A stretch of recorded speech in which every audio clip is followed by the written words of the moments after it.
18 साल का होते ही मुझे मैरिज ब्यूरो वाले पकड़कर शादी रजिस्टर कराने ले गए और सामने वाली लड़की मुझे पूरे 20 मिलियन का दहेज देने को तैयार थी, सिर्फ इसलिए क्योंकि मैं एक ऐसी दुनिया में आ गया था जहां मेल फीमेल रेशियो एक अनुपात 1400 था। ह्यूमन रेस को बनाए रखने के लिए हर आदमी को कम से कम 5 बीवियां रखनी पड़ती थी। और बात यहीं खत्म नहीं होती। यहाँ के लॉ के मुताबिक कोई भी औरत किसी आदमी के साथ रूखा व्यवहार नहीं कर सकती थी, वरना मेल इंसल्ट का केस लग जाता। किसी आदमी को गाली देने पर 2.5 साल की जेल हो सकती थी। जरा ज्यादा गुस्से में बोल दो तो भी सीधे प्रिजन। मेरे सामने 18 से 25 साल की लड़कियों का लाइव मैच मेकिंग स्ट्रीम चल रहा था। बड़ा सीना, पतली कमर, अगर आप मुझसे शादी करें तो मैं आपको 1 मिलियन दहेज दूंगी। यह सुनकर अनुभवी मैचमेकर वांग पोतक का चेहरा सख्त पड़ गया। मैंने देखा तो मेरे मुंह का कोना ही टेढ़ा हो गया। ये लड़की दुआ मांगने आई है क्या, या फिर कल रात अपना ब्रेन और किडनी बेच आई? ऐसी कंडीशंस पर तो तभी शादी होगी जब दुनिया के सारे मर्द खत्म हो जाएं। लेकिन किसने सोचा था कि अगले ही पल एक दर्जन से ज्यादा खूबसूरत लड़कियां भीड़ को चीरते हुए आगे निकल आएंगी। सबके चेहरे पर एक्साइटमेंट साफ दिख रही थी। हैंडसम जी, मैं 25 साल की हूँ, मेरी एनुअल इनकम 1 मिलियन से ज्यादा है, मैं आपको 20 मिलियन दहेज दूंगी। हैंडसम जी, मेरी तरफ देखिए, मैं पूरी लाइफ आपकी केयर कर सकती हूँ। मेरी दुनिया की समझ पूरी तरह टूट गई और फिर ऐसा लगा जैसे किसी ने 502 ग्लू से वापस जोड़ भी दिया हो। क्या इन लड़कियों को मर्दों की इतनी कमी थी? क्या इन्होंने जिंदगी में कभी कोई लड़का नहीं देखा? लेकिन ध्यान से सोचो तो बात समझ आती थी। आखिर इस दुनिया में जेंडर रेशियो बेहद खराब था। एक आदमी पर पूरे 1400 औरतें। रेयर मैन की सुरक्षा के लिए प्रोटेक्शन एसोसिएशन तक बनाई गई थी। लेकिन आगे सोचकर रोंगटे खड़े हो गए, क्योंकि यहाँ हर आदमी को 50 साल की उम्र के बाद देश के लिए कंट्रीब्यूशन देना पड़ता था। इसी वजह से इस शरीर का असली मालिक 22 साल की उम्र तक घर में छिपकर सिर्फ गेम्स खेलता रहा था। होस्ट के अंदर बेहद शुद्ध और शक्तिशाली इच्छा डिटेक्ट हुई। Polygamy blessing system successfully activated. Mission, host को कठिन रिप्रोडक्शन टास्क पूरा कराने में सहायता देना। जितनी ज्यादा वाइफ्स होंगी उतने बड़े रिवॉर्ड्स मिलेंगे। आखिरकार उस आदमी ने वही लड़की चुनी जिसने 20 मिलियन दहेज देने की बात कही थी। लड़की इतनी एक्साइटेड हो गई कि उसे पीठ पर उठाकर ही ले गई। आज के प्रीमियम मेल गेस्ट का स्वागत कीजिए, लिन तियान। उम्र 22 साल। मैं अभी सिस्टम एक्टिवेट होने की खुशी में खोया हुआ था कि अचानक किसी ने मेरा नाम पुकारा। कुछ समझ पाता उससे पहले ही वांगपो ने मुझे खींचकर स्टेज पर चढ़ा दिया। नीचे बैठी औरतें तो पूरी तरह पागल हो चुकी थी। कोई धक्का दे रही थी, कोई बाल खींच रही थी, कुछ तो इतनी एक्साइटेड हो गई कि वहीं बेहोश होकर गिर पड़ी। एम्बुलेंस तक बुलानी पड़ गई। मेल गॉड, जल्दी शादी कीजिए, बच्चे पैदा कीजिए और ह्यूमैनिटी को बचाइए। मैंने गहरी सांस ली, खुद को काम किया और चारों तरफ देखा। मेरी कंडीशंस बहुत सिंपल हैं। पैसा मेरे लिए इंपॉर्टेंट नहीं है, लेकिन लड़की की ब्यूटी टॉप टियर होनी चाहिए। फिगर ऐसा हो कि देखते ही दिल धड़कने लगे और स्वभाव से जेंटल और ओबीडियंट होनी चाहिए। मेरी बात खत्म होते ही नीचे हलचल मच। कई बड़ी उम्र की औरतें या खुद को अयोग्य समझने वाली लड़कियां चुपचाप पीछे हट गईं। सबके चेहरों पर रिग्रेट साफ दिख रहा था। आखिर में सिर्फ 100 से थोड़ी ज्यादा लड़कियां बची। मैंने तीसरी लाइन वाली सफेद ड्रेस की लड़की की तरफ इशारा किया, फिर छठी लाइन वाली भूरे घुंघराले बालों वाली लड़की की तरफ, और आखिर में सबसे पीछे खड़ी कैप वाली लड़की की तरफ। सफेद ड्रेस और घुंघराले बालों वाली लड़की खुशी से कांप उठी और तुरंत स्टेज पर दौड़ आई। लेकिन कैप वाली लड़की वहीं खड़ी रही। काफी देर बाद धीरे धीरे ऊपर आई। हेलो, मेरा नाम लिन तियान है, उम्र 22 साल, न नौकरी है न सेविंग्स। मैं सोशल वेलफेयर पर जी रहा हूँ। अभी मेरे पास पैसे नहीं हैं, लेकिन भविष्य में जरूर कमाने की कोशिश करूंगा। जरूरत नहीं है, बिल्कुल जरूरत नहीं। हैंडसम जी, इतना कष्ट मत कीजिए। मैं आपको 5 मिलियन दहेज दूंगी। शादी के बाद रोज 10,000 पॉकेट मनी भी दूंगी। आपको कुछ करने की जरूरत नहीं, बस घर पर गेम खेलिए और आराम कीजिए। हैंडसम जी, मुझे भी शादी में शामिल कर लीजिए। मैं 2 मिलियन और बढ़ा देती हूँ। साथ में 150 स्क्वायर मीटर का लग्जरी अपार्टमेंट भी दूंगी। गारंटी है कि आपको हर दिन खुश रखूंगी। तब मुझे समझ आया कि इस दुनिया में आदमी जितना गरीब और बेरोजगार होता है उतना ही पॉपुलर होता है। होस्ट, आप किसे चुनेंगे? वार्निंग, आपके अपीयरेंस से मेल खाने वाली कई कैंडिडेट्स मिली हैं, लेकिन उनके अफेक्शन वैल्यू और लॉयल्टी में बहुत बड़ा अंतर है। कृपया सावधानी से चयन करें। सिस्टम की वार्निंग ने मेरा चढ़ा हुआ दिमाग तुरंत ठंडा कर दिया। आप लोगों ने अभी तक उनकी बात सुनी ही नहीं है। तो शियाओ युआन ने सिर झुकाकर धीमी आवाज में कहा, शायद मैं रहने देती हूँ। मेरे घर की हालत अच्छी नहीं है, मैं दहेज भी नहीं दे सकती। लेकिन उसकी बात पूरी होने से पहले ही नीचे से तानों की बौछार शुरू हो गई। पैसा नहीं है तो यहाँ आई क्यों हो? थोड़ी सुंदर क्या हो गई? खुद को खास समझने लगी। ऐसी हालत में भी पति ढूंढने चली आई। सच में मजाक है। ओह, तो ये गरीब लड़की है, यहाँ खड़ी क्या है? जल्दी नीचे उतर। तो शियाओ युआन ने मेरी तरफ झुककर माफी मांगी। बाकी लोगों की नजर में अगर सिर्फ लुक्स की बात हो तो वह उन सब पर भारी पड़ती थी, इसलिए सबको डर था कि कहीं वह स्पॉटलाइट न छीन ले। सॉरी, मैं अभी नीचे उतर जाती हूँ। वह मुड़कर जाने लगी। मैं कुछ सेकंड तक चुप खड़ा रहा, फिर हंस पड़ा। मैचमेकर, अब और चुनने की जरूरत नहीं है, मैं इसी लड़की को चुनता हूँ। क्या आप सच में इसे चुन रहे हैं? ये तो सिर्फ गरीब है। सही कहा हैंडसम जी। मेरी बहन लीली की माँ की सालाना आय 10 लाख से भी ज्यादा है। वो असली अमीर परिवार से है। ये गरीब लड़की मुझसे मर्द छीनने की औकात रखती है। मैंने ठंडे स्वर में कहा, मैं किसे चुनूं? उससे तुम्हारा कोई लेना देना नहीं। तुम जैसी औरत मुझे मुफ्त में भी मिलो तो मैं मना कर दूं। पुरुष सुरक्षा कानून की धारा 13 उपधारा 2 के अनुसार यदि किसी पुरुष पर महिला द्वारा सक्रिय हमला किया जाए तो उसे असीमित आत्मरक्षा का अधिकार है। ओह, तुम्हारा नाम सू शियाओनी है ना? मैं तुम्हारा चेहरा याद रखूंगा, सिर्फ इसीलिए कि तुम्हारी माँ के पास थोड़ा पैसा है। तुम हम जैसे निचले वर्ग की महिलाओं को नीचा दिखाती हो। अफसोस, मैं तो अब मेनोपोज में हूँ, वरना दहेज की बोली में तुमसे अंत तक मुकाबला करती। कई सालों तक मैचमेकर रहने के बाद भी वांगबा ने ऐसा दृश्य पहली बार देखा था। नियमों के मुताबिक लड़की को लड़के को पीठ पर उठाकर स्टेज से नीचे ले जाना चाहिए था, लेकिन मैंने सीधे सू शियाओवान को अपनी बाहों में उठा लिया। ऐसा मत कीजिए, ये नियमों के खिलाफ है। सू शियाओवान का चेहरा कानों तक लाल हो गया। मैंने कह दिया तो कह दिया। मैं उसे उठाए हुए स्टेज से नीचे उतर गया। पीछे वांगबा वहीं खड़ी रह गई, पूरी तरह हैरान। सड़क किनारे एक मिल्क टी शॉप के सामने पहुंचकर मैंने आदतन फोन निकाला और QR कोड स्कैन करके पैसे देने लगा। नहीं, ऐसा नहीं हो सकता। मैं आपको पैसे देने नहीं दूंगी। कर्मचारी ने घोर तिरस्कार भरी नजर से देखा। उसके लिए किसी महिला का पुरुष से पैसे भरवाना मानो आसमान टूट पड़ने जैसा था। अभी जो आपने कहा था वो सच था। आप सच में चाहते हैं? मैं हंसकर बोला, अगर मैं कहूं कि मैं अब तक मजाक कर रहा था तो मैं तुम्हें दूसरी पत्नी बना सकता हूं। बस डर है कि कहीं तुम मुझे कंगाल समझकर नापसंद न करो। सू शियाओवान कुछ पल के लिए जड़ हो गई, फिर घबराकर सिर हिलाने लगी। नहीं, मैं बिल्कुल नापसंद नहीं करती, सच में नहीं करती। आगे से मैं मेहनत करके पैसे कमाऊंगी, आपको कभी तकलीफ नहीं होने दूंगी। अगर ऐसा है तो चलो अभी शादी रजिस्टर कर लेते हैं। असल में प्रक्रिया बहुत आसान थी। बस मैरिज ऐप पर इलेक्ट्रॉनिक एग्रीमेंट साइन करना था और रिश्ता कानूनी रूप से मान्य हो जाता। अगर इतना आसान है तो मुझे कोई आपत्ति नहीं। मैंने फोन निकाला और गुलाबी दिल वाले ऐप को खोला। जैसे ही ऐप खुला, प्राइवेट मैसेजों ने पूरी स्क्रीन भर दी। लोकप्रियता और प्रजनन क्षमता के आधार पर मूल्यांकन जारी। आपका जेनेटिक रेटिंग A ग्रेड। अब समझ आया कि शादी के प्रस्तावों की बाढ़ क्यों आई हुई थी। मैं तो इस समय मानो सबकी नजर में कोई अनमोल खजाना था। अगर आप मान गए हैं तो क्या अब भी प्रक्रिया पूरी कर सकते हैं? हाँ, क्यों नहीं, मैं बड़बड़ाया। ये ह्यूमन मैरिज ऐप डिजाइन किसने किया होगा यार? सू शियाओवान बोली। ये सब तो हाई स्कूल में लड़कियों का अनिवार्य विषय था। मैं बस बहुत घबरा जाती थी, इसलिए परीक्षा पास नहीं कर पाई। कोई दूसरा तरीका नहीं है क्या? है, लेकिन उसके लिए पुरुष पक्ष की अनुमति चाहिए। पत्नी के लिए परीक्षा छूट का विशेष अधिकार। धन्यवाद, लेकिन आप चिंता मत कीजिए, मैं बाद में सब पढ़ाई पूरी कर लूंगी। आपकी इज्जत खराब नहीं होने दूंगी। जैसी तुम्हारी मर्जी। बधाई हो, होस्ट ने शुरुआती मिशन पूरा कर लिया। इनाम, bronze grade kidney transformation capsule. इसे इस्तेमाल करने के बाद शरीर के किसी भी हिस्से का आकार बदला जा सकता है। असर की अवधि 3 घंटे। मैं दंग रह गया। अरे, ये सच में ऐसी चीज दे रहा है क्या? उसी समय एक मोटा आदमी गुस्से में बोला, 3 महीने का अस्पताल बिल अभी तक बाकी है। मैंने पिछली बार जो बात कही थी उसके बारे में सोचा। बिना फेस दिखाए यूट्यूब से 1 लाख प्लस रुपए महीना कमाना चाहते हो? मैंने जो कुछ सीखा और अप्लाई किया सब इस ई बुक में स्टेप बाय स्टेप शेयर किया है। लिंक डिस्क्रिप्शन और पिन कमेंट में है। तुम दोनों अगर मेरे बेटे की प्रेमिका बनने को तैयार हो जाओ तो मैं पूरा मेडिकल खर्च उठा लूंगा। सू शियाओवान की मां ने सिर झुकाकर कहा, आपकी मेहरबानी के लिए धन्यवाद, लेकिन मेरी बेटी की शादी हो चुकी है। बाकी बिल के लिए कुछ दिन और मोहलत दे दीजिए। अगर कल तक 1.5 लाख जमा नहीं हुए तो तुम्हारी माँ को वार्ड छोड़कर गलियारे में रहना पड़ेगा। मुझ पर निर्दयी होने का आरोप मत लगाना। मैं तो पहले ही तुम्हारे परिवार का मेडिकल सहायता फंड फ्रीज कर चुका हूँ। मत कीजिए डायरेक्टर ली। उस आदमी के जाने के बाद सू शियाओवान ने मेरी तरफ देखा। धन्यवाद, मैं मुस्कुराया। अभी भी मुझे आप ही कहोगी? वह तुरंत शर्मा गई। पतिदेव, मैं मन ही मन सोचने लगा, वाह, इतना बढ़िया मौका भी मिलता है क्या? अब जब हमारा रिश्ता आधिकारिक हो गया है तो क्या मैं तुम्हारे घर चलूं? जरूर। असल में मैं भी आंटी से मिलना चाहता हूँ, लेकिन हमारा घर बहुत गरीब है। मुझे डर है कि आपको आदत नहीं होगी। उसमें आदत की क्या बात है? चलो। माँ, मैं आ गई। नमस्ते आंटी।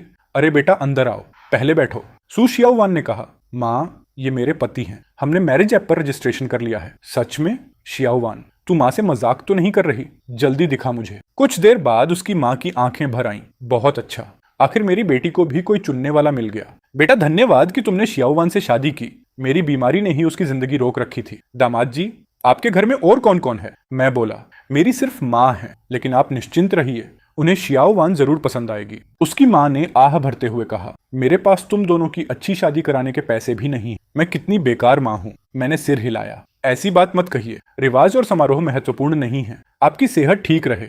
वही सबसे बड़ी बात है। फिर उसकी माँ ने बेटी की तरफ देखा। शियाओवान, बाद में अपने पति का अच्छे से ख्याल रखना, पूरी तरह आज्ञाकारी रहना, अब बच्ची जैसी हरकतें मत करना, समझी? जी माँ। फिर वह मेरी तरफ देखकर बोली, पतिदेव, क्या आप मेरे कमरे में थोड़ा आराम करना चाहेंगे? हाँ ठीक है, वह मुस्कुराकर बोली। थोड़ा इंतजार कीजिए, मुझे कॉस्प्ले भी आता है। हो जाओ। ये लड़की अभी तक बाहर क्यों नहीं आई? 3 घंटे से ज्यादा बीत चुके थे। उसकी माँ बाहर बेचैन घूम रही थी। अंदर मत जाना, अगर दामाद जी डर गए तो। पुरुष बहुत कीमती होते हैं, अगर ज्यादा थक गए तो बड़ी मुसीबत हो जाएगी, जिम्मेदारी का मामला बन सकता है। उधर में अचानक उछल पड़ा। ओह नहीं, मैं माँ को फोन करना भूल गया, बुरा हो गया, समय का ध्यान ही नहीं रहा। मैंने सू शियाओवान की तरफ देखा। मैं एक फोन उठा लूं? तुम्हें परेशानी तो नहीं? नहीं बिल्कुल नहीं। मैंने कॉल रिसीव की। हेलो माँ। दूसरी तरफ से जोरदार आवाज आई। ओ बदमाश लड़के, कहाँ मर गया था? अंकल लियांग पिछले 2 घंटे से तुझे फोन कर रहे हैं। अगर आधे घंटे में घर नहीं पहुंचा तो वो महिला सीईओ सच में तुझे शादी का प्रस्ताव देने आ जाएगी। पड़ोस वाला झाओ दाबाओ फिर एक अमीर महिला को घर ले आया है। तू भी अपनी माँ की इज्जत बढ़ा दे। मैंने शर्मिंदा होकर सू शियाओवान और उसकी माँ की तरफ देखा। मेरी माँ आमतौर पर बहुत नरम स्वभाव की है, आज शायद मौसम गर्म है इसलिए थोड़ा गुस्से में है। सू शियाओवान की माँ हंस पड़ी। दामाद जी, आपको देखते ही समझ आ गया था, आपका परिवार बहुत सीधा सादा और गर्मजोशी भरा है, मुझे बहुत पसंद आया। अब जल्दी अपने पति के साथ जाओ और देश की जनसंख्या नीति में योगदान देना मत भूलना। पुरुष बहुत कीमती होते हैं, उन्हें हाथ से जाने मत देना। माँ। सू शियाओवान शर्म से लाल हो गई। सच में देर हो रही है। मैं खड़ा हुआ। चलो, वैसे भी बहू को अपनी सास से मिलना ही पड़ता है। सू शियाओवान ने धीरे से सिर हिलाया। जी। बाहर निकलते ही आसपास की महिलाएं बातें कर रही थीं। अरे मिसेज सू, आप लोग नहीं जानते, इस मातृ सम्मान क्षेत्र में रहना राष्ट्रीय सम्मान है। ये उन माताओं को दिया जाता है जिन्होंने दुर्लभ बेटे पैदा किए हैं। ये देख रही हो, राष्ट्रीय मातृ सम्मान पदक। जिंदगी भर सरकारी सुविधाएं मिलती हैं इसके साथ। ऐसा क्यों? क्योंकि मैंने बेटा पैदा किया है। वाह, आप तो कमाल हैं। असली योगदान तो आपका ही है, मेरे जैसी नहीं जिसने सिर्फ बेटी पैदा की। और मेरी मोंगली तो दिन रात बस काम में लगी रहती है। उसकी शादी की चिंता करते करते मेरे बाल सफेद हो गए। वांग मेइलान इतनी शान से इसलिए बोल रही थी क्योंकि राष्ट्रीय जेनेटिक्स संस्थान की रिसर्च के अनुसार महाविनाश के बाद दुनिया भर में नवजात लड़कों की संख्या बहुत तेजी से गिर गई थी। इसलिए इन दुर्लभ पुरुषों की सुरक्षा के लिए विवाह योग्य उम्र पर पहुंचने के बाद उन्हें अपना जीन ग्रेड देखने का अधिकार दिया जाता था। और यही चीज वांग मेइलान को सबसे ज्यादा गर्व देती थी। मेरा बेटा बचपन से आज तक किसी लड़की का हाथ तक नहीं पकड़ा। और सामने वाला झाओ दाबाओ आज फिर एक 25 साल की अमीर औरत को घर ले आया है। एक पड़ोसन हंसकर बोली, बहन वांग, आपका मतलब यही है कि उसने कभी लड़की का हाथ नहीं पकड़ा? हे भगवान, आखिरकार प्रेम देवता ने कृपा कर ही दी। आखिर आपका बेटा भी अब समझदार हो गया। दूसरी महिला ने उत्सुकता से पूछा, बहन मेइलान, वो देवता सच में इतने चमत्कारी हैं? क्या सच में बेटा होने का आशीर्वाद देते हैं? वांग मेइलान गर्व से बोली, वो कोई साधारण देवता नहीं है, वो प्राचीन काल के बहुत प्रसिद्ध प्रधानमंत्री थे। सुना है उन्हें पूरी दुनिया की सुंदरियों को इकट्ठा करने का शौक था। मैंने पूरे मन से प्रार्थना की थी, तभी मुझे शियाओ थियन जैसा बेटा मिला। सच में सपनों वाला परफेक्ट आदमी है। हे लॉर्ड त्साओ, कृपया मेरे लिन थियन पर कृपा बनाए रखना और उसे मेरी मोंगली पर भी ध्यान देने देना। बस पता नहीं मेरा होने वाला दामाद मानेगा या नहीं। माँ, चलें। पिता की मौत के बाद उनके पीछे चलने वाली कई औरतें सेंट फिनिक्स ग्रुप की चेयरमैन की कुर्सी हथियाना चाहती थीं। वे मेरे सौतेले भाई सुहाव को सत्ता में बैठाना चाहती थीं। यहाँ तक कि मेरी शादी की उम्र का बहाना बनाकर मुझ पर दबाव डाल रही थी। अब सिर्फ लिन थियन ही था जिसके साथ मेरी सफल मैचिंग हुई थी। मैं ये मौका छोड़ नहीं सकती थी। बेटा, आखिर तू वापस आ ही गया, जल्दी इधर आ। माँ गारंटी देती है 4 सितारा क्वालिटी, उम्र 27 साल। ये लड़की आंटी वांग ने तेरे लिए सुझाई है, देख तो सही कैसी है। मैं हैरान होकर बोला, माँ, आपने तो कहा था कोई महिला सीईओ शादी का प्रस्ताव लेकर आने वाली है। ये बाय 1 गेट 1 फ्री कैसे हो गया? क्या बकवास कर रहा है? ये मैडम सू और मिसेस सू हैं, सेंट फिनिक्स ग्रुप से, बस घर मिलने आई हैं। फिर उसने सू शियाओवान की तरफ देखा। तो ये वही लड़की है जिसे तू मैचमेकिंग शो से जीत कर लाया है। इस बार दहेज कितना मिला? सू शियाओवान झिझकते हुए बोली, वो हमारे घर की हालत अच्छी नहीं है इसलिए दहेज तैयार नहीं कर पाए। तुरंत किसी ने ताना मारा, क्या बेटी की शादी और दहेज का 1 रुपया भी नहीं?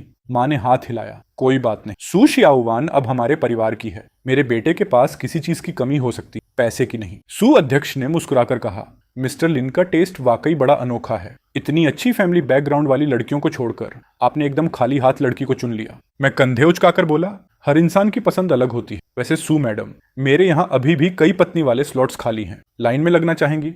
उसी समय कुछ लोग अंदर आ गए। महिला संघ को शिकायत मिली है कि सू शियाओवान ने भावनात्मक धोखाधड़ी करके एक पुरुष से 2 लाख एन हासिल किए हैं। मैंने तुरंत बीच में टोका, 1 मिनट, पुरुष अधिकार संरक्षण कानून के अनुसार अगर मैं अपनी पत्नी पर पैसा खर्च करूं तो कौन सा कानून उसे मना करता है? औरतों से पैसे ठगना शर्म की बात है, लेकिन अपनी पत्नी को पैसे देना अपराध नहीं। वो मेरी पत्नी है, मैं उसे जितना चाहूं उतना प्यार करूं, इससे किसी को क्या? सु शियाओवान की आंखें भर आईं। मैं इस जीवन में हमेशा आपके साथ रहूंगी। अधिकारी ने तुरंत सिर झुका लिया। क्षमा कीजिए, आपका व्यवहार पूरी तरह कानूनी है। हम झूठी शिकायत करने वाले व्यक्ति पर कार्रवाई करेंगे। फिर उसने मुस्कुराकर कहा, क्या मैं आपको फ्रेंड रिक्वेस्ट भेज सकती हूँ?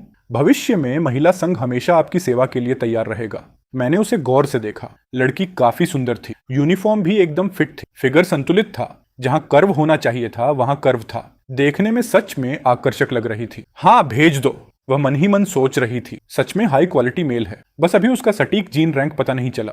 बाद में इसकी पूरी जानकारी निकालनी पड़ेगी। ठीक है, अब तमाशा खत्म। सु मैडम, क्या आप यहाँ मेरी दूसरी पत्नी बनने आई हैं? सु अध्यक्ष ने आंखें घुमाई। बस भी करो, माँ हंसते हुए बोली। चलो बच्चों, मैं तुम्हें कमरे दिखाती हूँ। घर बड़ा है, कमरे भी बहुत हैं। आगे चलकर हम सब एक ही परिवार होंगे। जी। सु अध्यक्ष मुस्कुराए। लगता है आगे से हम बहनें कहलाएंगी। फिर उसने मुझे अकेले में देखकर कहा, मैं सीधी बात करती हूँ। मैं तुम्हारे साथ एक डील करना चाहती हूँ। कानून तुम्हें 10 पत्नियां रखने की इजाजत देता है। मैं उसे बदल नहीं सकती, लेकिन पहली और मुख्य पत्नी मैं ही बनूंगी और बाकी सभी पत्नियों पर पूरा प्रबंधन अधिकार मेरा होगा। इसके बदले मैं तुम्हें ग्रुप का वाइस प्रेसिडेंट बना सकती हूँ। साथ ही मेरे नाम वाले 10% शेयर्स भी दे सकती हूँ। तुम्हें पता होना चाहिए, ये ऐसी दौलत और हैसियत है जिसे पाने के लिए कोई इंसान 10 जन्म तक मेहनत करे तब भी शायद न पा सके। तुम हंस किस बात पर रहे हो?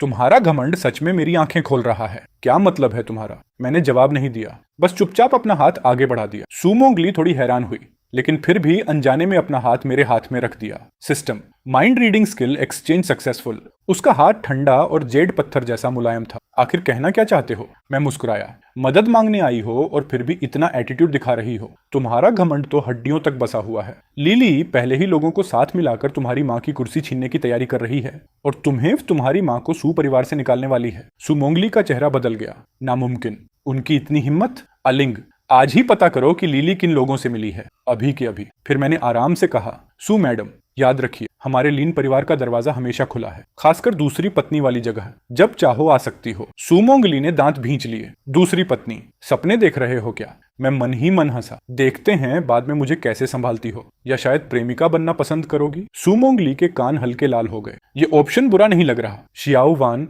अभी माँ की गलती थी, बुरा मत मानना। ये सारे कमरे मैंने अपनी बहुओं और पोते पोतियों के लिए तैयार किए हैं। 10 बच्चे भी हो जाएं तो 8 आराम से रह सकते हैं। जी माँ। माँ ने गहरी सांस ली। अब मुझे समझ आ गया, दहेज उतना महत्वपूर्ण नहीं है। तुम जानती हो इस इलाके का नाम ग्लोरी कम्युनिटी क्यों पड़ा? 20 साल पहले आई महाविनाशकारी आपदा के बाद पूरी दुनिया में पुरुषों की संख्या तेजी से घटने लगी। यहाँ तक कि लड़कों के जन्म की दर भी गिरती चली गई। सीधी बात है, देश बहुत परेशान है। अगर पुरुष ही नहीं रहे तो मानव जाति खत्म हो जाएगी। इसलिए आज हर पुरुष राष्ट्रीय खजाने जैसा है, और जो महिला बेटा पैदा करे वो सबसे बड़ी योगदानकर्ता मानी जाती है। पैसा और दहेज तेरे पति की बराबरी कैसे कर सकते हैं? जल्दी से मुझे एक मोटा ताजा पोता दे दे। सु शियाओवान शर्माते हुए बोली। जी माँ, मैं पूरी कोशिश करूंगी।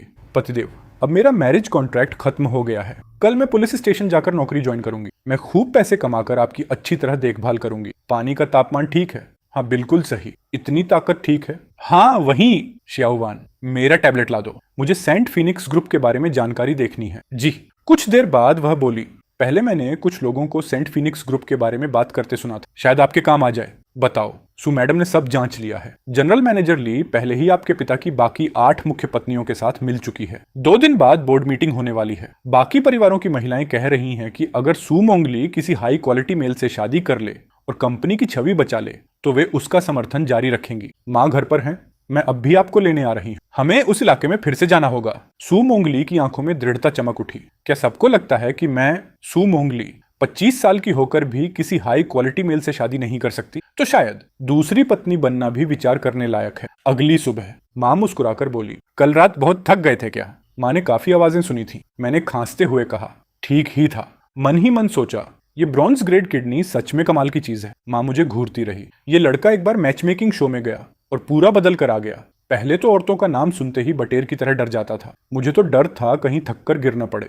अच्छा हुआ सब ठीक है। सुबह सुबह दरवाजे पर जोहर की दस्तक हुई। कौन है यार? बाहर पड़ोसी खड़ा था। सुना है तुम्हारे बेटे को बड़ा खजाना मिल गया, आज तुम्हें दिखाता हूँ। मुझे तो पूरे 2 करोड़ का दहेज मिला है। मैंने कहा, शियाओवान, इन्हें महिला संघ से मिले 1 लाख के चाइल्ड सपोर्ट सब्सिडी वाले रिकॉर्ड दिखाओ। कम से कम उन लोगों से तो बेहतर हैं जो औरतों के दहेज पर जीते हैं। पड़ोसी का चेहरा लाल हो गया। क्यों? आखिर वो हाई क्वालिटी मेल कैसे बन गया और मैं क्यों नहीं? पहले हमेशा मैं उसका मजाक उड़ाता था, आज वो मुझे जवाब देने की हिम्मत कर रहा है। तू मुझसे ऐसे बात करेगा? और महिला संघ उसे 1 लाख की सब्सिडी क्यों देता है? यह अन्याय है। मैं जीना नहीं चाहता। मैं मुस्कुराया। आंटी है, नाम एंड लॉ के नए संशोधन की धारा 7 याद है। जानबूझकर हाई क्वालिटी मेल की शांति भंग करना अपराध है। सजा क्या थी? या फिर मैं महिला संघ के अधिकारी को बुलाकर पूछ लूं? पड़ोसी गुस्से से बोला, इतना घमंड किस बात का? महिला संघ को बुला ले तो क्या? तू भी आदमी, मैं भी आदमी, कौन किससे डरता है? मैं हंस पड़ा। फर्क बस इतना है कि मैं हाई क्वालिटी मेल हूं और मेरे बेटा होने की संभावना तुमसे कहीं ज्यादा है। क्यों ना महिला संघ को बुलाकर तुम्हें दिखाऊं कि हाई क्वालिटी मेल के प्रिविलेजेस क्या होते हैं। उसी समय बाहर से एक शानदार गाड़ी आकर रुकी। मैं चौंक गया। सू मैडम? पड़ोसी का चेहरा फक पड़ गया। ये तो सेंट फिनिक्स ग्रुप की सबसे बड़ी CEO सू मोंगली हैं। हम पहले भी मैच मेकिंग कॉन्फ्रेंस में मिल चुके हैं। मुझे पता है तुम्हारे पास अपनी इन्फॉर्मेशन नेटवर्क है और शेंग फेंग की हालत भी तुम अच्छी तरह जानते हो। हम कोऑपरेशन कर सकते हैं। मैं तुम्हें वाइस प्रेसिडेंट बनाऊंगी, 20% शेयर्स दूंगी। बस मेरी मदद करो ताकि कंपनी स्टेबल हो जाए। तो प्रेसिडेंट, तुम्हें सच में लगता है कि अभी भी तुम्हारे पास कंडीशंस रखने का हक है? 2 दिन बाद तुम्हारा भाई टोहा और लीली तुम्हारी माँ को चेयरमैन की कुर्सी से हटाकर तुम दोनों माँ बेटी को टो फैमिली से निकालने वाले हैं। शेंगफेंग अभी सुपीरियर बर्थ प्रोजेक्ट की वजह से किसी तरह चल रहा है, लेकिन तुम अब तक सिंगल हो। बोर्ड ऑफ डायरेक्टर्स बेवकूफ नहीं है और वो शेयर्स या फिर तुम किसी और तरीके से पेमेंट करना चाहती, लेकिन मैं बहुत पिकी हूँ। हर किसी को मेरे बिस्तर तक आने की क्वालिफिकेशन नहीं मिलती। मैं तुम्हारी कॉन्कुबिन बनने को तैयार हूँ। बस अभी अग्रीमेंट साइन कर दो। डिंग। हाई क्वालिटी फीमेल टारगेट ने सबमिशन की इच्छा दिखाई। रिवॉर्ड, गोल्डन किडनी, वाटरप्रूफ और फायर प्रूफ अपग्रेड। लेकिन ये दिल से किया गया सबमिशन नहीं था। मुझे ऐसी औरत नहीं चाहिए जो ऊपर से झुके और अंदर से बगावत करे। मुझे एक फीमेल CEO चाहिए जो शरीर और आत्मा दोनों से मेरे सामने सिर झुकाए। तो प्रेसिडेंट, तुम्हें नहीं लगता तुम कुछ ज्यादा ही कॉन्फिडेंट हो? तुम्हारा मतलब क्या है? लगता है तुम अब तक सिचुएशन नहीं समझी। मैं मैरिज ब्यूरो द्वारा सर्टिफाइड हाई क्वालिटी मेल हूँ। सिर्फ यही आइडेंटिटी तुम्हें इस मुसीबत से बाहर निकाल सकती है, लेकिन कॉन्क्यूबाइन नहीं, बल्कि टेम्परेरी लवर बनकर। Temporary lover? हाँ, लीगल लवर तो होगी, लेकिन तुम्हें कोई सिक्योरिटी नहीं मिलेगी। पत्नी हो या कॉन्क्यूबाइन, कम से कम लॉ उनकी प्रोटेक्शन करता है। लेकिन टेम्परेरी लवर कॉन्ट्रैक्ट की कोई फिक्स टाइम लिमिट नहीं होती। अगर मैं खुश हुआ तो शायद कल ही तुम्हें ऑफिशियल स्टेटस दे दूं। तो प्रेसिडेंट की आंखें सिकुड़ गईं। तो ये अनएक्सपेक्टेड बोनस भी है? ज्यादा ओवर मत करो। ऐसा नहीं है कि दुनिया में तुम ही आखिरी आदमी बचे हो। मैं किसी और के साथ भी कोऑपरेशन कर सकती हूँ। जरूर, जाकर ढूंढ लो। मैं हंस पड़ा। पहले मैं ऐसी चीज सिर्फ एक बार देख चुका हूँ, मेरे पिता के फोन में। उस समय मेरे पिता सिर्फ ग्रेड C मेल थे, फिर भी देश ने उन्हें पूरी ताकत से सपोर्ट किया था और उन्होंने 0 से बायो ग्रुप खड़ा कर दिया। मेरे जैसे आदमी से अगर बच्चा पैदा हुआ तो कम से कम हाई क्वालिटी मेल पैदा होने की संभावना है। अब भी किसी और को ढूंढना चाहती हो? पूरे देश में तुम्हें लगता है कोई grade A high quality male बचा है जो तुम्हें मौका देगा? मैं कुर्सी पर पीछे टिक गया। शुरू से ही ये नेगोशिएशन नहीं थी, मैं तुम्हें अपॉर्चुनिटी दे रहा हूँ। तो प्रेसिडेंट कड़वाहट से मुस्कुराई। तो मेरे पास मना करने का अधिकार भी नहीं है। और तुम्हें लगता है कि किसी हाई क्वालिटी मेल से मैरिज सर्टिफिकेट मिल जाने के बाद लोग तुम्हें छोड़ देंगे? तुम सही कह रहे हो। जब तक तुम्हारे पास बेटा नहीं होगा, उनके पास तुम्हें दबाने का बहाना रहेगा, क्योंकि तुम्हारा सौतेला भाई पुरुष है और मैं grade A high quality male हूँ। जन्म से ही सन बर्थ रेट एडवांटेज रखता हूँ। तुम मना नहीं कर सकती। कुछ देर चुप रहने के बाद तो प्रेसिडेंट ने पूछा, तो टेम्परेरी लवर कॉन्ट्रैक्ट मुझे कब देखने को मिलेगा? समझदार लड़की। मैंने हाथ हिलाया। अब बाहर जाओ, अपनी माँ और मेरी माँ को बता दो कि तुम ये ऑफर एक्सेप्ट करती हो। क्या? मुझे खुद जाकर पब्लिक अनाउंसमेंट भी करनी पड़ेगी, लेकिन उसके पास पीछे हटने का रास्ता नहीं था। उम्मीद है ये लड़का थोड़ा काम का निकले। अगर तो प्रेसिडेंट जैसी फीमेल CEO को पटाकर ले आया तो मेरा भी नाम रोशन हो जाएगा। क्या कहा आंटी वांग? वो टेम्परेरी लवर बनने के लिए मान गई। क्या सच में टेम्परेरी लवर? वो एक फीमेल CEO है। अब मेरी बारी है शान से सिर ऊंचा करने की। अरे ये तो बड़ी खुशी की बात है मिंगली। अब हम फैमिली हैं, फिक्र मत करो। थोड़ी देर में मैं शियाओथियान से कुछ अच्छा खाना और टॉनिक मेडिसिन खरीदने को कहूंगी। दोपहर में सेलिब्रेशन करेंगे और शाम को कुछ सप्लीमेंट्स शियाओ युआन की माँ के लिए भेज देंगे। ठीक है, चलो अभी चलते हैं। इधर आओ। कौन सोच सकता था कि शेंग फेंग की फीमेल CEO भी एक दिन ऐसे सिर झुकाएगी। आइस क्वीन, ये निकनेम सच में तुम्हारे लिए ही बना है। अब जाओ, अपने आदमी के लिए चाय बनाओ। टी नीचे वाले ड्रॉर में है। पानी 85 डिग्री का होना चाहिए। पहला पानी फेंक देना। तो प्रेसिडेंट ने वैसा ही किया। मैंने एक घूंट लिया और सिर हिला दिया। कम से कम आधा डिग्री इधर उधर है। पूरा टी फ्लेवर खराब कर दिया। लगता है परफेक्ट लवर बनने से तुम अभी बहुत दूर हो। सिर्फ पैसा कमाना काफी नहीं होता, मर्दों की सेवा करना भी सीखना पड़ता है। ये स्किल्स तुम्हें आगे प्रैक्टिस करनी होंगी। जी मैं सीखूंगी। अच्छा अब थोड़ा डांस करके दिखाओ। क्या क्या कहा? मेरी लवर हो, मुझे खुश रखना तुम्हारी बेसिक ड्यूटी नहीं है क्या? चलो डांस करो, देखते हैं कैसा करती हो। तो प्रेसिडेंट का चेहरा लाल हो गया। तभी मैंने कहा रुको, पहले मुझे उतारो। वो एकदम जड़ हो गई। आखिरकार ये खुद को रोक नहीं पाया। क्या ये अभी सच में वही करना चाहता है? खैर देर सबेर ये दिन आना ही था, लेकिन मैंने नहीं सोचा था कि इसकी पसंद इतनी वियर्ड होगी। मैंने उसकी तरफ घूर कर देखा। तुम पूरे दिन क्या सोचती रहती हो? मैंने मुझे इसलिए उतारने को कहा क्योंकि वो गंदे हैं। तुम्हें लगा मैं उनका क्या करूंगा? कलेक्शन बनाऊंगा। मेरा वो मतलब नहीं था। मुझे लगा आप मेरे मोजों का इस्तेमाल करना चाहते हैं। आंखों पर पट्टी बांध दूं? सॉरी, मेरी गलती थी। मैंने हंसते हुए कहा, तुम्हारी नजर में मैं इतना प्रवट हूं क्या? और वैसे भी पट्टी बांधोगी तो डांस का मजा कैसे आएगा? समझी? छोड़ो, तुम्हें देखकर लगता भी नहीं कि डांस आता होगा। इधर आओ, मेरे कंधे दबाओ।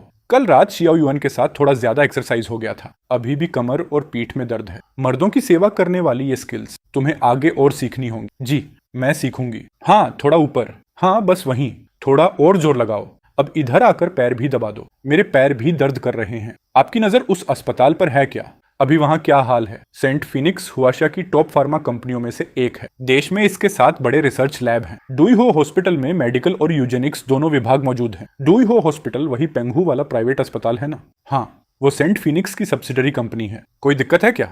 नहीं, आप आगे बताइए। अरे वाह, ये लड़का तो सच में मेरी इज्जत बढ़ा रहा है। इतने बड़े घर की बेटी भी इसके सामने कितनी आज्ञाकारी है। रुको जरा, वो मोजे कहाँ गए? कहीं अंदर सच में कुछ हो तो नहीं गया? लड़की चाहे कितनी भी काबिल हो, आखिर में उसे एक सहारे की जरूरत पड़ती ही है। इतने सालों से ये शादी के नाम पर भागती रही। चिंता करते करते मेरे बाल सफेद हो गए। लगता है लिंथियन में सच में दम है। काम की बात खत्म हो गई। जी धन्यवाद पतिदेव, आप चिंता मत कीजिए। मैं मेहनत से पैसे कमाऊंगी, फिर पूरी सैलरी आपको दे दूंगी। मैं आपका अच्छे से ख्याल रखूंगी। मैं मुस्कुराया। अच्छा है, लगता है मेरा प्यार बेकार नहीं गया। मैं 5 करोड़ कैश देने को तैयार हूँ। साथ में युनदिंग मैंशन की बड़ी विला भी दहेज में दूंगी। शादी का पूरा इंतजाम मैं करूंगी। माँ हड़बड़ा गई। अरे आप तो बहुत ज्यादा फॉर्मल हो रही हैं। इतना सब करने की क्या जरूरत है? मैं हंसते हुए बोला, शादी कब होगी ये तो आगे सू मैडम के परफॉर्मेंस पर निर्भर करेगा। हमारे साथ ड्यू हुआ हॉस्पिटल चलो, दवा भी लेनी है। और सू मैडम जैसी सीईओ को भी देखना चाहिए कि उनका अस्पताल कैसे मैनेज हो रहा है। शियाओ वान को क्या बीमारी है? Autoimmune nerve vasculitis. इस बीमारी की स्पेशल मेडिसिन सिर्फ यहीं मिलती है। मैंने सिर हिलाया। तुम्हारी कंपनी वाकई साधारण नहीं है, एक्सक्लूसिव ड्रग तक बना लेती है। ऐड पुलिस बुलाओ। जरूर पुलिस बुलाओ। इतनी छोटी उम्र में ही मर्दों को परेशान करने लगी। मुझे मेंटल ट्रॉमा हो गया है। एक महिला घबराकर बोली, माफ कीजिए, वो बच्ची सिर्फ 8 साल की है। उसका कोई बुरा इरादा नहीं था। अगर उसके रिकॉर्ड में केस चढ़ गया तो उसकी पूरी जिंदगी बर्बाद हो जाएगी। वो लड़की देखने से ही चालाक लगती है, बिल्कुल सीधी सादी नहीं है। आजकल लड़कियां जल्दी बड़ी हो जाती हैं, कौन जाने जानबूझकर किया हो। मैं भाई का समर्थन करता हूँ। मर्दों को अपने अधिकार बचाने चाहिए। सही कहा, पुरुषों की इज्जत कोई मजाक नहीं है। उस लड़की में जरूर कुछ गड़बड़ है।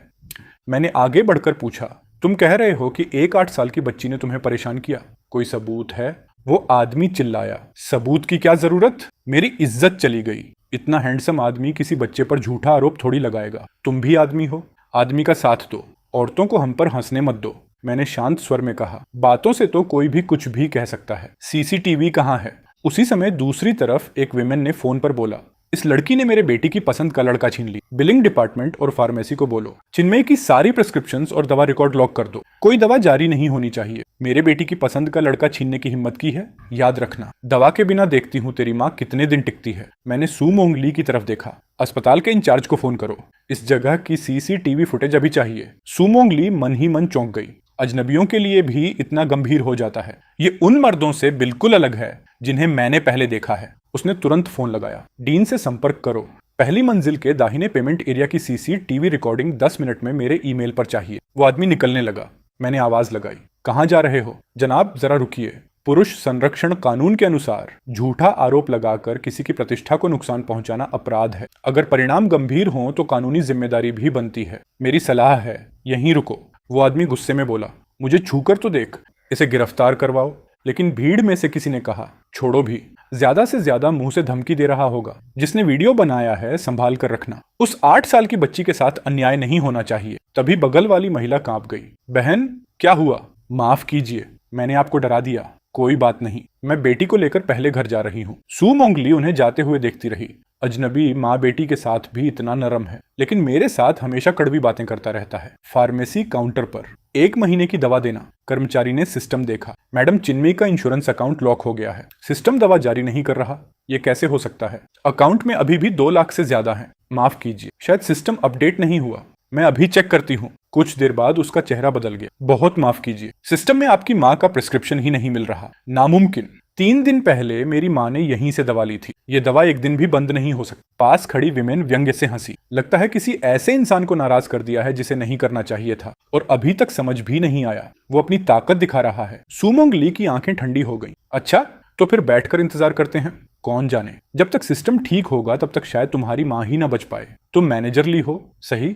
मेल राइट्स प्रोटेक्शन लॉ के मुताबिक तुम्हारी हरकत ने मेरी औरत पर गंभीर मेंटल प्रेशर डाला है। मैं मांग करता हूं कि अभी इसी वक्त मेडिसिन सिस्टम अनलॉक किया जाए और दवाइयां सामान्य रूप से जारी की जाए, वरना मुझे विमेन्स एसोसिएशन को बुलाने में कोई दिक्कत नहीं होगी। फिर वहीं तय होगा कि ये मेंटल अब्यूज है या मेल फैमिली मेंबर्स के राइट्स का उल्लंघन। विमेन्स एसोसिएशन का नाम लेकर मुझे डराने की कोशिश मत करो। ये सिर्फ टेक्निकल एरर है, समझे? तुम मेरा क्या बिगाड़ लोगे? क्या हमारे हॉस्पिटल में भी ऐसे लोग हैं? मैं आदेश देती हूँ, अभी इसी वक्त मरीज का प्रिस्क्रिप्शन अनलॉक करो।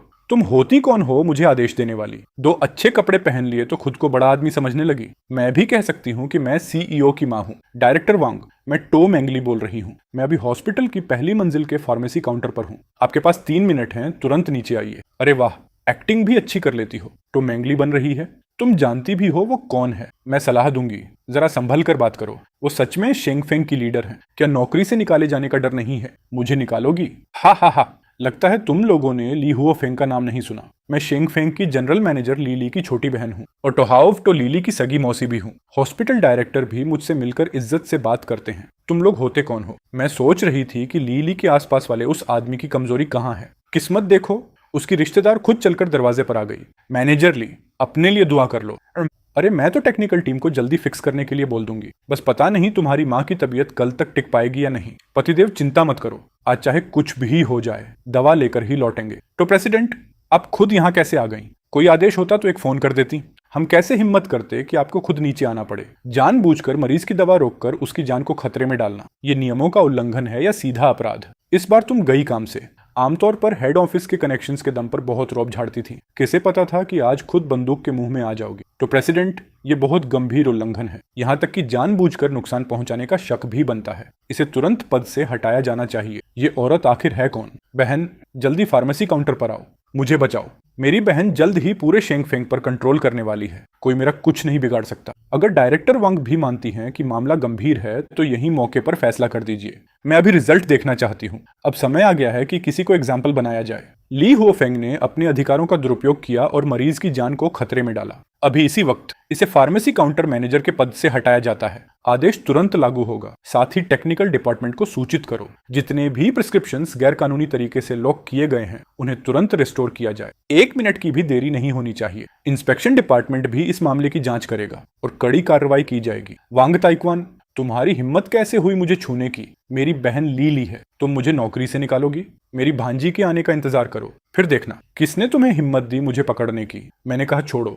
लीली, ये लोग मुझे मिलकर तंग कर रहे हैं और पुलिस बुलाकर मुझे गिरफ्तार भी करवाना चाहते हैं। बेटी, तू मेरी तरफ से फैसला कर। वांग ताइक्वान, तुम मेरी मौसी को परेशान करने की हिम्मत कर रही हो? सिस्टर मेंगली, मैं लीली हूँ। क्या ये आपकी कोई रिश्तेदार है? तो इतने सालों से तुम्हारे परिवार के ये कीड़े शेंगफेंग की जड़ें खोखली कर रहे थे। सिस्टर मेंगली, क्या हेड ऑफिस में मेरी माँ और मेरे भाई के दबाव से परेशान होकर अब गुस्सा मेरे परिवार पर निकाल रही हो? सब लोग तुम्हें बिजनेस क्वीन कहते हैं, लेकिन असल में तुम भी एक छोटी सोच वाली औरत निकली। तुम अपने रिश्तेदारों को बचाने के लिए कंपनी की रेप्यूटेशन और मरीज की जान दोनों को नजरअंदाज कर दोगी। क्या मैंने सच में कंपनी को नुकसान पहुंचाया है? नहीं, वो घटिया औरत मुझ पर झूठा आरोप लगा रही है। ये सिर्फ सिस्टम एरर था। फिर वही गरीब लड़की। बहुत अच्छा, कल मेरे साथ आदमी के लिए कंपटीशन किया और आज मेरी मौसी पर झूठा आरोप लगा रही है। वांग ताइक्वान, अगर तुमने मेरी मौसी को हाथ भी लगाया तो परसों फैमिली मीटिंग में मैं अपनी माँ से कहकर तुम्हें दोहो हॉस्पिटल से बाहर फेंकवा दूंगी। तो प्रेसिडेंट की पोजीशन अभी पूरी तरह स्टेबल नहीं है। अगर मामला ज्यादा बढ़ गया तो ठीक नहीं होगा। तो प्रेसिडेंट, मेरा सुझाव है कि फिलहाल मैनेजर ली को सस्पेंड कर दिया जाए। जांच पूरी होने के बाद अंतिम फैसला ले लेंगे। लगता है बूढ़े साहब समझदार हैं। डायरेक्टर वांग, अब मेरी बात की कोई कीमत नहीं रही क्या? यकीन मानो, मैं अब भी तुम्हें भी पद से हटा सकती हूँ। मैं निर्दोष हूँ। ये सिस्टम एरर था। सीईओ भी किसी अच्छे इंसान पर झूठा आरोप नहीं लगा सकता। बातों से तो कोई भी कुछ भी कह सकता है। सही कहा, पहले एविडेंस आ जाए फिर फैसला होगा। तुम क्या करने वाले हो? मैं बता रही हूँ, मुझे मारना मत। अगर सबूत नहीं है तो झूठा आरोप मत लगाओ, चाहे तुम हाई क्वालिटी मेल ही क्यों ना हो। बात एविडेंस से होगी। बिल्कुल, मैं भी एविडेंस की ही बात कर रहा हूँ, इसीलिए तो मैं तुम्हारे पास सबूत लेने आया हूँ। मुझसे सबूत मांग रहे हो? मजाक कर रहे हो क्या? ये लड़का कहीं बेवकूफ तो नहीं? बिल्कुल मेरे निकम्मे बेटे जैसा लग रहा है, जो मुझसे सच उगलवाना चाहता है। सच बुलवाने वाला स्प्रे सफलतापूर्वक इस्तेमाल हुआ। ली होफेंग, बताओ तुमने अपने पद का दुरुपयोग कैसे किया? तुमने किन मेई की प्रिस्क्रिप्शन जानबूझकर कैसे लॉक की और सू शियाओवान को कैसे धमकाया? शुरू से आखिर तक सब बताओ। ऐसे सीधे पूछोगे, कोई खुद ही कैसे मान लेगा? सबूत चाहिए। सच में मजाक कर रहे हो क्या? ये लड़का सच में बेवकूफ है। सच बुलवाने वाला स्प्रे कब से काम करने लगा? सीधे ऐसे पूछोगे तो वो क्यों मानेगी? मैंने फिर पूछा, ली हुओफेंग, तुमने गैर कानूनी तरीके से प्रिस्क्रिप्शन लॉक की, सू शियाओवान को धमकाया, सब कुछ शब्द शब्द साफ बताओ। ली हुओफेंग अचानक बोली, तुम बेवकूफ हो क्या? ऐसे पूछोगे तो क्या मैं मान लूंगी? हाँ, सब मैंने ही किया था। मेरी बेटी को सू शियाओवान और उसकी बहन सू शियाओयू पसंद थी। वो दोनों को अपनी लवर बनाना चाहती थी। मैंने अपनी बहन लीली के सहारे उनकी प्रिस्क्रिप्शन लॉक कर दी और सू शियाओवान पर दबाव बनाया। क्या सच में उसी की गलती थी? हाँ बिल्कुल, मैं तो इस बेवकूफ रिश्तेदार को बचाने आई थी। इसे ले जाओ। दीदी, आप यहाँ कैसे? दीदी, मैं बस माँ के लिए दवा लेने आई थी। तो क्या ये मेरे जीजाजी नहीं है? हम कल मैच मेकिंग इवेंट में मिले थे। तो तुम शियाओवान की छोटी बहन हो? अच्छा है, काफी स्मार्ट लगती हो। थैंक्स जीजाजी। वैसे जीजाजी, आपकी एनर्जी कैसी है? एक रात में कितनी बार करते हो? ए बदमाश लड़की, क्या बकवास कर रही है? इसकी हिम्मत तो देखो। लेकिन मजेदार है। जीजाजी, अब सबूत पूरा मिल गया। इस बार ली हुओफेंग बच नहीं पाएगी। वैसे भी दीदी की मैरिज रजिस्ट्रेशन पूरी हो चुकी है। आज दोपहर मेरे साथ ऑफिस चलो और ज्वाइन कर लो। जितनी जल्दी काम शुरू करोगी, उतनी जल्दी पैसे कमाकर जीजाजी को सपोर्ट कर पाओगी। पतिदेव, जा सकती हूँ? जाओ, काम जल्दी खत्म करना और जल्दी घर लौट आना। थैंक यू पतिदेव। पतिदेव, आज रात शायद मैं माँ के साथ रहूंगी। कल वापस आ जाऊं तो ठीक है। इस दुनिया में आने के बाद से मैं उसकी मौजूदगी का आदी हो चुका था। अब अचानक उससे अलग होने का ख्याल भी अजीब लग रहा था। ये तो इंसानी फितरत को ही बिगाड़ देने वाली बात है। पुरुषों के दो दो सपनों जैसे स्वर्ग सामने खड़े हैं। वहां खड़ी खड़ी थक नहीं रही? नहीं, लेकिन आपको बहुत जिज्ञासा हो रही है ना? वो चीफ ली अचानक ऐसे क्यों बर्ताव करने लगी? जो पूछा सब उगल दिया। अगर मैं कहूं कि मुझे हाइप्नोसिस आता है तो मानोगी? मानना है या नहीं, तुम्हारी मर्जी। गाड़ी कहाँ है? ड्राइवर को बुलाओ। मिसेस सुंदरी, जरा सीट छोड़िए, आज मैं ड्राइव करूंगा। आपके पास ड्राइविंग लाइसेंस है भी, गाड़ी में बैठो। टेम्परेरी लवर हो तो अपने आदमी को खुश रखना भी सीखो। क्या पता मैं खुश हो गया तो तुम्हें जल्दी ऑफिशियल स्टेटस भी दे दूं। टेम्परेरी लवर बनने का पहला नियम, सीट बेल्ट हमेशा लगानी है, क्योंकि तुम्हारा ड्राइवर अब स्पीड बढ़ाने वाला है। आजकल के मर्द इतने वाइल्ड होते हैं क्या? ये जियांगहाई का इकलौता 5 स्टार होटल है। सू मैडम, आपका स्वागत है। कृपया इधर आइए। मैंने शहर का सबसे बढ़िया व्यू वाला टेबल पहले से रिजर्व कर रखा है। यहाँ से पूरा शहर दिखाई देता है। सो मैडम, आपको किसी भी चीज की जरूरत हो तो कभी भी आदेश दीजिए। दादी के गुजरने के बाद ये पहला बड़ा प्रोजेक्ट है जो मैंने संभाला है। अच्छा, प्रोजेक्ट सच में बड़ा है, लेकिन अगर परसों सेंट फिनिक्स का मालिक बदल गया तो क्या ये सब अब भी तुम्हारा रहेगा? क्या तुम मेरी मदद कर सकते हो? मैं सब कुछ नहीं खो सकता। मुझे सेंट फिनिक्स में कोई दिलचस्पी नहीं है, लेकिन तुम में है। मैं तुम्हारी मदद कर सकता हूँ, लेकिन तुम्हें पता है मुझे क्या चाहिए। क्या तुम सच में मुझे पसंद करते हो? मेरे जैसी कोल्ड और मुश्किल महिला को? मैं मुस्कुराया। खासकर ये टांगे, कौन सा आदमी देखकर दिल नहीं हार जाएगा? फिर गंभीर होकर बोला, सच कहूं तो तुम बहुत खूबसूरत हो। सू मोंगली कुछ देर चुप रही। मैं सब कुछ तुम्हें दे सकती हूँ, यहाँ तक कि खुद को भी। लेकिन अगर तुम चाहते हो कि मैं सू शियाओवान की तरह नरम और आज्ञाकारी बन जाऊं तो शायद मैं नहीं कर पाऊंगी। नहीं कर पाओगी तो कोई बात नहीं, मैं सिखा दूंगा। उसी समय फोन बज उठा। पतिदेव, अभी बात कर सकते हो? हाँ, क्या हुआ? कोई परेशानी है? मैंने ली और सू हाउ की क्रिमिनल रिकॉर्डिंग हासिल कर ली है। मैंने आपको भेज दी है। शियाओवान, तुमने बहुत अच्छा काम किया। Thank you. पतिदेव, मैं और मेहनत करूंगी। फोन कटते ही मैं मुस्कुराया। इतनी जल्दी रिकॉर्डिंग ले आई। अब मेरे पास पलटवार करने का त्रुप का पत्ता है। मैंने सू मोंगली की तरफ देखा। अब बताओ, तुम क्या चुनोगी? अपना बेकार सा घमंड पकड़कर बैठी रहोगी या मेरे बढ़ाए हुए हाथ को थामोगी? तभी अचानक कुछ रिपोर्टर आ गए। सू मैडम, सुना है आपने अपने मंगेतर को छोड़ दिया। क्या ये सच है कि सू परिवार की मालकिन ने आपसे पूछताछ की थी? हमें इंटरव्यू दीजिए। मैंने भौहें चढ़ाई। तुम कौन हो? मैं सू मैडम का इंटरव्यू ले रहा हूँ। तुम्हें क्या दिक्कत है? होटल स्टाफ तुरंत आगे आया। सर, सू मैडम अभी इंटरव्यू देने की स्थिति में नहीं है। रिपोर्टर तुरंत चिल्लाया। सब लोग देखो, सेंट फिनिक्स वाले संख्या के बल पर मुझे दबा रहे हैं। मैं तो बस एक कमजोर आदमी हूँ। मैं हंस पड़ा। फेमस होना चाहते हो? ठीक है, मौका दिला देता हूँ। कुछ ही देर में होटल मैनेजर दौड़ता हुआ आया। सू मैडम, हमें बहुत खेद है, सिक्योरिटी की गलती से आपको परेशानी हुई। आप दोनों के लिए होटल के रिवॉल्विंग रेस्टोरेंट में डिनर तैयार है, वहां पूरी प्राइवेसी और सिक्योरिटी रहेगी। सू मोंगली बोली, मैं इनके फैसले का सम्मान करती हूँ। रेस्टोरेंट पहुंचते ही मैं दंग रह गया। हे भगवान, ये खाना खाने की जगह है या कॉन्कुबिन सिलेक्शन सेरेमनी? चारों तरफ खूबसूरत सर्विस गर्ल्स खड़ी थीं। इस दुनिया की आदतें सच में इंसानियत के लिए डिजास्टर हैं। क्या इनके हाथ पैर नहीं है या सबके पास डिसेबिलिटी सर्टिफिकेट है? सू मोंगली बोली, ज्यादातर ऐसा ही है। महाविनाश के बाद पुरुषों की सेल्फ केयर क्षमता कम होना भी एक तरह का प्रिविलेज बन गया। जिस आदमी की जितनी ज्यादा सेवा होती है उसकी हैसियत उतनी ऊंची मानी जाती है। तो वो इतना हैरान क्यों है? क्या वो बाकी मर्दों से सच में अलग है? माननीय अतिथि, आपका स्टार स्वीट में स्वागत है। मैंने चारों तरफ देखा। ये होटल है या शाही महल? एक लड़की मेरे जूते उतारने झुकी। नहीं नहीं, मैं खुद कर लूंगा। वो घबरा गई। सर, सर्विस इंडस्ट्री में अगर कोई पुरुष सेवा लेने से मना कर दे तो उसे सबसे बड़ी शिकायत माना जाता है। आप जितना मना करेंगे हम उतना डरेंगे। आपका सेवा स्वीकार करना ही हमारे काम को मान्यता देना है। ठीक है, उठ जाओ। खिलाना है तो खिला दो। मैंने मन ही मन सोचा, मैं सच में निकम्मों का राजा बन गया हूँ। शर्म के मारे धरती में गड़ जाने का मन कर रहा है। तभी माँ का फोन आया। ए लड़के, ध्यान से सुन, बाहर बहुत चालाक औरतें घूम रही हैं, जल्दी घर लौट आना। माँ, क्या माँ? तू अभी सू मोंगली के साथ डिनर कर रहा है ना? मैं चौंक गया। आपको कैसे पता? मेरा होनहार बेटा आखिर समझदार हो गया। बड़ी उम्र वाली लड़की सोने की ईंट जैसी होती है, हाथ से जाने मत देना। मैं हार गया माँ। फोन कट गया। मैंने सू मोंगली की तरफ देखा। चलो, आज का खाना यहीं खत्म करते हैं। मुझे लगता है तुमने सब सुन लिया होगा। मेरी माँ चाहती है कि आज रात तुम्हें घर ले जाऊं। सू मोंगली के होंठों पर हल्की मुस्कान आई। जैसा आप चाहें, सब कुछ बदल जाएगा। अरे वाह, आखिर तुम लोग आ गए। मोंगली, जल्दी अंदर आओ बेटी। माँ ने उसे ऊपर से नीचे तक देखा। रुको, ये क्या? तुम पहले से पतली लग रही हो। ये बिल्कुल नहीं चलेगा। बेटा, कहीं तुम मोंगली के साथ बुरा व्यवहार तो नहीं कर रहे? माँ, कैसी बातें कर रही हो? सू मोंगली ने मन ही मन सोचा, ये एहसास बोर्ड मीटिंग में 100 बार लड़ने से भी ज्यादा मुश्किल है। माँ ने लंबी सांस ली। बाहर बहुत चालाक औरतें हैं, मासूम लड़कों को फंसाने में एक्सपर्ट। मैं मन ही मन हंस पड़ा। माँ थोड़ा ओवर करती हैं, लेकिन लोगों को पहचानने में उनका निशाना कमाल का है। जा, रेड वाइन खोल। माँ, इंपोर्टेड वाली चाहिए क्या? कल ला दूंगा। इंपोर्टेड ग्रेप सीड ऑयल भी छोड़, लोकल वाली ही ठीक है। अगली बार मोंगली के घर जाकर इंपोर्टेड पी लेंगे। अचानक माँ हाथ जोड़कर खड़ी हो गई। सच में चमत्कार हो गया। लॉर्ड काओ, आप सच में सुनते हो? जल्दी आकर धन्यवाद करो। महान लॉर्ड काओ, आपकी कृपा के लिए धन्यवाद। माँ, प्लीज ड्रामा मत करो, बहुत शर्म आ रही है। अगर दिल से प्रार्थना नहीं करोगे तो सुंदरियों का आशीर्वाद कैसे मिलेगा? लेकिन इसका काओ काओ से क्या लेना देना? मैंने माथा पकड़ लिया। मेरी पूरी रेप्यूटेशन खत्म हो गई। कल से लोग मुझे लिन डाकू बुलाएंगे। हा हा हा। सू मोंगली हंसी रोक नहीं पाई। लगता है आपको भी शर्म आती है। बहुत बढ़िया। सू मोंगली, मेरी हंसी उड़ा रही हो? रात को कमरे में फैमिली रूल्स समझाऊंगा। माँ फिर हाथ जोड़कर बोली, लॉर्ड काओ, कल मैं आपके लिए घर का सबसे अच्छा खाना चढ़ाऊंगी। बस थोड़ा और आशीर्वाद देना। टीवी पर अचानक खबर चलने लगी। राष्ट्रीय अभिनेत्री जियांग श्वेची को फॉलो करना न भूले। स्क्रीन पर एक बेहद खूबसूरत लड़की दिखाई दी। मैं कुछ पल उसे देखता रह गया। ये लड़की परी है क्या? चेहरा देखकर ही लगता है भाग्यशाली है। माँ बोली, अगर ये मेरी बहू बन जाए तो। सुमोंगली ने कहा, इसका ऑरा सच में अलग है। फिर उसने मुझे देखा। वो इतनी देर से उसे क्यों घूर रहे हैं? वो जियांग श्वेची है, इस समय बहुत फेमस सिंगर और एक्ट्रेस। हम उसे अपने प्रोजेक्ट का ब्रांड एम्बेसडर बनाना चाहते थे, लेकिन उसकी फीस बहुत ज्यादा थी। कोऑपरेशन भी आसान नहीं। माँ ने नाक सिकोड़ ली। सीधी बात कहूं, वो लड़की एक लोमड़ी जैसी लगती है। सुमोंगली मुस्कुरा दी।